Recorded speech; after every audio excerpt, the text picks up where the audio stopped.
دوسرے ہاتھ سے آقا حسین نے تیر نکالا. بچے کے گلے سے خون بہ رہا ہے.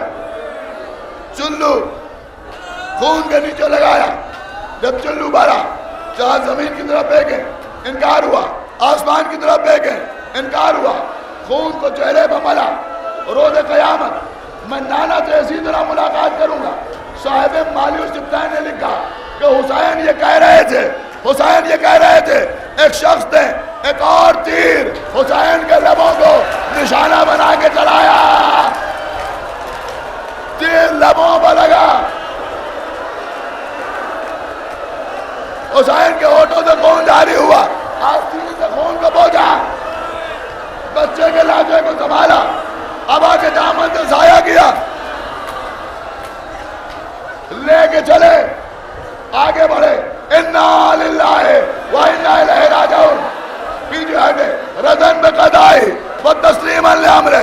پھر آگے بڑھے انا للہ و انا الیہ راجعون. پھر پیچھے ہٹے رضن بقضائی و تسلیما لامرہ. 7 بار آگے بڑھے, 7 بار پیچھے ہٹے.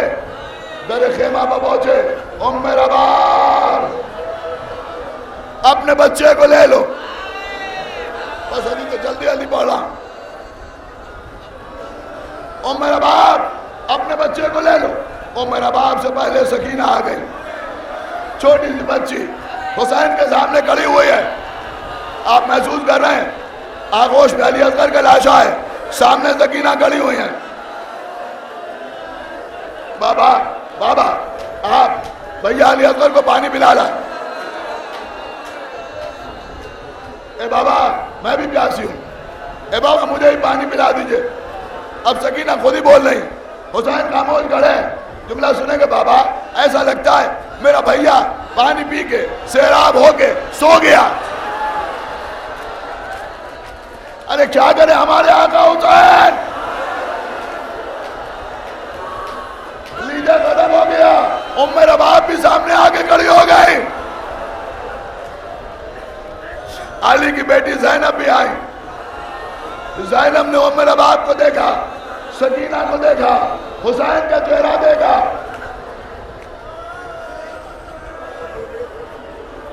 آغوش میں چھپے ہوئے علی اصغر کو دیکھا. زینب سمجھ گئی ماجرا کیا ہے. سنیں گیا ایک ہاتھ سے سکینہ ام رباب کو دبالا, ایک ہاتھ سے حسین کی ابا کا دامن کو لٹ دیا. ارے 6 مہینے کا بچہ. ام رباب نے چیخ ماری, یا بنیا امثل کا ینہار. کوئی حد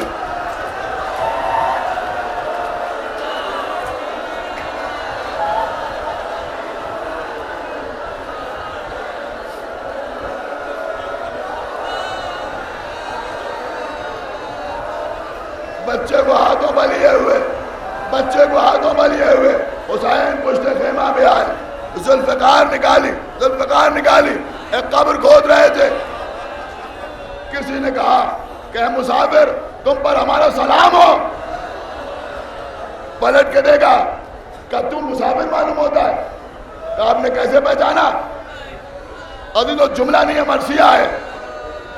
کسی نے سلام کیا تو جواب سلام دے کے پوچھا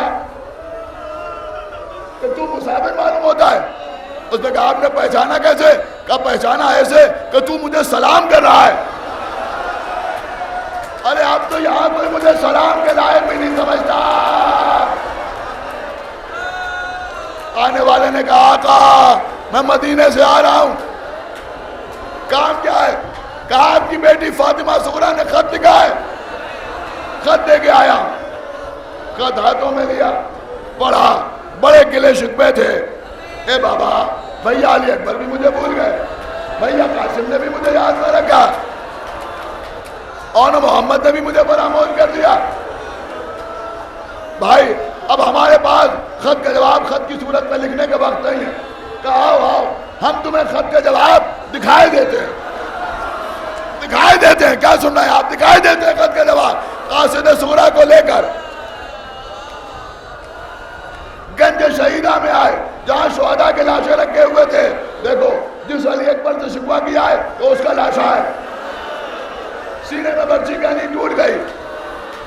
گٹھڑی دیکھ رہے ہو، یہ سغرا کا بھائی قاسم ہے. لاجواب مال ہو گیا. یہ سغرا کے بھائی اور محمد کے لاچے ہیں.